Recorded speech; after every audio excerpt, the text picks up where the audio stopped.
அனைவருக்கும் வணக்கம். இன்றைக்கி நாம் வந்து பார்த்திங்கன்னா பட்டாணி கிரேவி செய்ய போகிறோம்.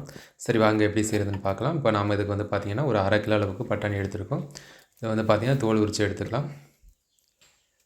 பச்சை பட்டாணி கிடைக்கல அப்படின்னா நார்மலாக வந்து நம்ம காஞ்ச பட்டாணி யூஸ் பண்ணிக்கலாம். அதை வந்து பார்த்திங்கன்னா நல்லா ஊற வச்சு யூஸ் பண்ணிக்கோங்க. இது வந்து பார்த்திங்கன்னா சாப்பிட்றதுக்கு ரொம்பவே டேஸ்ட்டாக இருக்கும். நீங்களும் உங்கள் வீட்டில் ட்ரை பண்ணி பாருங்கள்.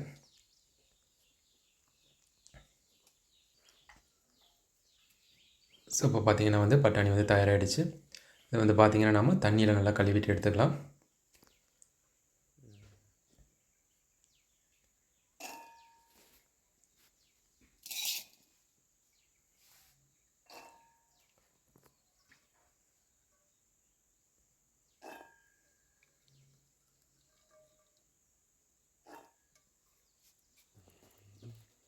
இப்போ நம்ம வந்து பார்த்திங்கன்னா ஒரு பாத்திரத்தை வந்து அடுப்பில் வச்சுக்கலாம். நல்லா ஹீட் ஆனதுக்கப்புறமா பார்த்திங்கன்னா அதில் நம்ம தேவையான அளவு எண்ணெய் விட்டுக்கலாம். எண்ணெய் நல்லா ஹீட் ஆனதுக்கப்புறமா அது கூட நம்ம கறி மசாலா பட்ட சோம்பு சேர்த்துக்கலாம்.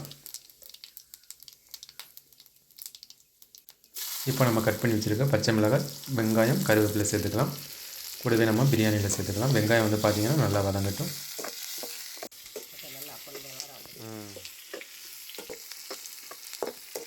நல்லா பொன்னிறமாக வந்து வர வரைக்கும் வதங்க விடுங்க. ஸோ இப்போ பார்த்திங்கன்னா வெங்காயம் வந்து ஓரளவு வதங்கிடுச்சு. இப்போ நம்ம இது கூட கட் பண்ணி வச்சுருக்க தக்காளி சேர்த்துக்கலாம். கூடவே வந்து பார்த்திங்கன்னா நம்ம தேவையான அளவு உப்பு சேர்த்துக்கலாம். தக்காளி வந்து பார்த்திங்கன்னா நல்லா வதங்கட்டும்.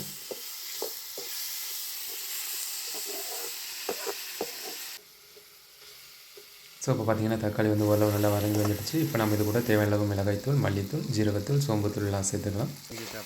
காரம் உங்களுக்கு எந்த அளவுக்கு தேவையோ அந்தளவுக்கு மிளகாய்த்தூள் சேர்த்துக்கோங்க. மசாலா வந்து கொஞ்சம் நேரம் நல்லா வதங்கட்டும். ஸோ இப்போ பார்த்திங்கன்னா மசாலா ஓரளவு வதங்கிடுச்சு. இப்போ நம்ம ரெடி பண்ணி வச்சுருக்க பட்டாணி சேர்த்துக்கலாம். பட்டாணி சேர்த்து நல்லா கலந்து விட்டுக்கோங்க.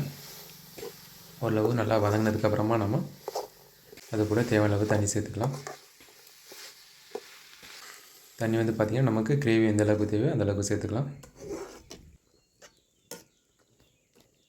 நல்லா கலந்து விட்டுக்கலாம். இப்போ நம்ம இது கூட வந்து பார்த்திங்கன்னா ஒரு 3லேருந்து 4 பல் பூண்டை வந்து நச்சுட்டு அதையும் சேர்த்துக்கலாம்.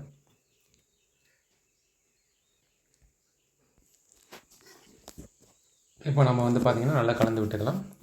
கூடவே நம்ம இன்னும் கொஞ்சம் தண்ணி சேர்த்துக்கலாம். அப்போ தான் வந்து நல்லா வெந்து வர்றது கரெக்டாக இருக்கும்.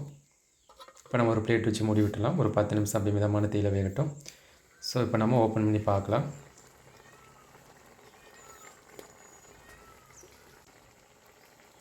பட்டாணி வந்து பார்த்திங்கன்னா ஒரு பாதி அளவுக்கு வெந்திருக்கு. நம்ம அப்படியே அடுப்பில் வந்து விட்டலாம். மிதமான தீயில அப்படியே வேகட்டும். ஸோ இப்போ பார்த்திங்கன்னா கிரேவி வந்து தயாராகிடுச்சு. இப்போ நம்ம இதை வந்து பார்த்திங்கன்னா அடுப்புலேருந்து எடுத்துடலாம். ஸோ இப்போ பார்த்திங்கன்னா ரொம்பவே டேஸ்டியான பட்டாணி கிரேவி வந்து ரெடி. இது வந்து பார்த்திங்கன்னா நம்ம சாதத்து கூடவும் சேர்த்து சாப்பிட்டுக்கலாம். அதே மாதிரி பார்த்திங்கன்னா டிஃபனுக்கும் யூஸ் பண்ணிக்கலாம். அதாவது வந்து பார்த்திங்கன்னா இட்லி, தோசை, பூரி, சப்பாத்தின்னு எல்லாத்துக்குமே இதை நம்ம யூஸ் பண்ணிக்கலாம். ரொம்ப நல்லாயிருக்கும் சாப்பிட்றதுக்கு. நீங்களும் உங்கள் வீட்டில் ட்ரை பண்ணி பாருங்கள். நன்றி.